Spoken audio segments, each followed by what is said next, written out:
ইনকিলাব মঞ্চের মুখপাত্র শরীফ ওসমান হাদীকে হত্যাচেষ্টার ঘটনায় রাজধানীর পল্টন থানায় মামলা হয়েছে। মামলায় এ পর্যন্ত 4 জনকে গ্রেফতার দেখানো হয়েছে। এদিকে মামলাটি ডিবিতে হস্তান্তর করা হয়েছে।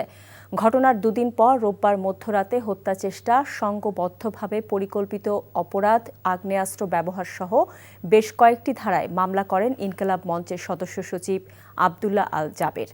মামলায় ছাত্রলীগ নেতা ফয়সাল মাহমুদ করিম সহ অজ্ঞাতনামাদের আসামি করা হয়েছে। ওসমান হাদীকে গুলির ঘটনায় র্যাব 4 জনকে আটক করে পুলিশের কাছে হস্তান্তর করে। তাদের মধ্যে মোটরসাইকেলের মালিক হান্নানকে মামলায় গ্রেফতার দেখিয়ে রিমান্ডে নিয়েছে পুলিশ। এছাড়া আরও অন্তত 4 জনকে আটক করেছে থানা পুলিশ। তবে মূল অভিযুক্ত ফয়সাল ও আলমগীরকে এখনও গ্রেফতার করতে পারেনি পুলিশ।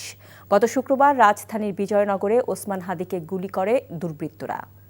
শেরপুরের নলিতাবাড়ি থেকে সীমান্ত পারাপারে সহায়তা করে এরকম সন্দিগ্ধ 2 জনকে আমরা আটক করেছি। 6 জন বলতে 4 জন আটক গ্রেফতার, আর 2 জন এখনো পর্যন্ত তাদেরকে জিজ্ঞাসাবাদ করে দেখছি।